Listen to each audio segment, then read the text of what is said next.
À le jeter, moi, d'habitude, le jus Non, de on le fromage. mange. non, Jamais, jamais. Pour un Là, milkshake, c'est c'est le très plus bon important. également. faut le garder. Alors, je vais commencer mon petit quiz. Vous avez désormais l'habitude. Vous jouez bien sûr chez vous à la maison et vous jouez aussi partout ici sur le plateau. Première question. Je pense qu'Hélène va dégainer rapide. On va voir. Il existe trois espèces de zèbres. L'une d'entre elles porte le nom d'un enfant du pays. Oui, mais lequel? Non, mais c'est de la triche et connaît ça par cœur, Hélène. Ah oui, Alors, là, il y a un alors, petit indice. on va indice, déjà, un on va indice. déjà éliminer les deux autres. Le zèbre des plaines, le zèbre des montagnes, ce n'est pas un enfant du pays. Le zèbre, Le zèbre Victor Hugo. le zèbre Non, des forêts. Le non, zèbre non. des forêts. Il a été, Des cet lacs. enfant du pays, président de la République française. D'accord, donc c'est un nom propre. Ah, Carnot, ça dit Carnot. J'ai la réponse. Jules Jules Grévy, le Grévy. zèbre Grévy, effectivement. Ah, Et bravo. est-ce que je peux me permettre, fidèle de l'émission. tu peux nous montrer tes chaussures, s'il te plaît, parce Oui, qu'elles ah, portent, bien sûr. elles portent Oui, au oui. pied. Mets-le sur la Mets-le table. sur la table. Mets-le sur la Mais table. non, Voilà. on les voit très bien. Non, Là, on les elles voit sont très très Elle est habillée en agréables. zèbre Grévy depuis 20 ans. Oui, hein. je tiens quand même à préciser que c'est du faux zèbre. Hein. Oui, vaut mieux, ouais. Ouais. Alors la petite histoire, c'est qu'en 1882, c'est l'empereur éthiopien en visite en France décide d'offrir Le ce négus. zèbre qui s'appelait le zèbre impérial et qu'il a décidé de baptiser le zèbre Grévy. Ce que j'ai envie de savoir maintenant, Hélène, c'est qu'est-ce qu'il a de particulier ce Bah, zèbre? alors, on a vu la photo là, c'est assez incroyable. Regardez les oreilles de ce zèbre quand même. Ce sont des oreilles vraiment. Regardez. Oui. Ah a oui, eu- dis donc. Des oreilles de C'est Fennec. pour- Il a été. Voilà. ouais, les- C'est vraiment la particularité, Voilà. c'est la forme Et de ses Jules oreilles. Grévy avait les mêmes? Non, Je ne sais on pas. le trouve en d'accord. Éthiopie et au Kenya, je crois. Alors, Il est plus grand que les autres. on reste dans la région, cap sur Saint-Benoît maintenant, Montbenoît, pardon, un petit village du Doubs. Montbenoît est une capitale. Oui, mais la capitale de quoi? C'est de la gastronomie. Non. Ça se mange, ça se fume, ça se boit.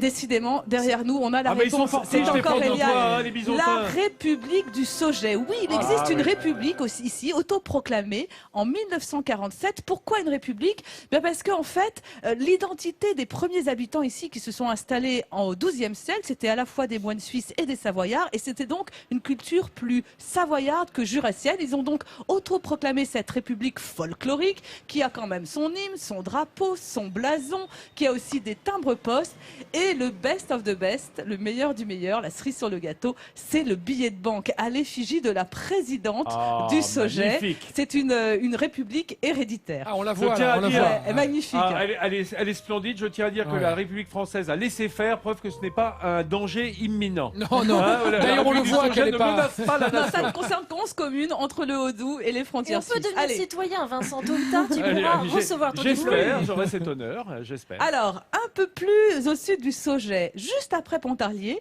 il existe un monument absolument magnifique. Regardez, ça date du Moyen-Âge, c'est le fort de Joux. Ah ouais, Eh bien, il se quelle trouve qu'au splendeur. XVIIIe siècle, ce fort a été transformé en prison.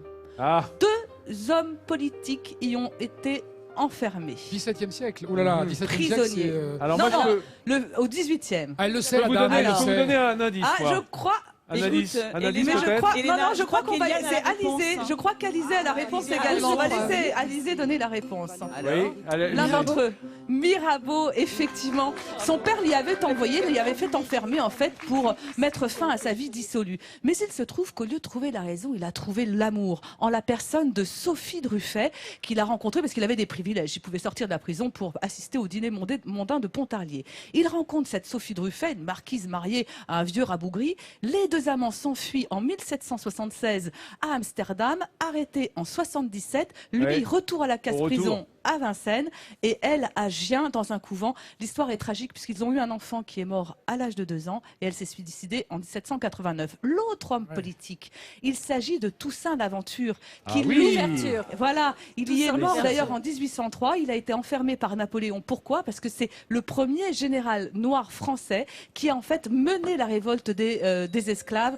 en Haïti. Oui, tu as juste raison, avant. c'était tout C'est ça Toussaint l'ouverture et pas Toussaint l'aventure. L'Ouverture, oui, Et il a l'ouverture. connu des aventures. Oui, ça, il a c'est connu sûr. des aventures. Ma langue a Énormément. fourché. Bien vu. Et je dirais de Mirabeau qu'il était extrêmement laid, mais c'était un grand séducteur, preuve que la vraie beauté est souvent à l'intérieur. Bon.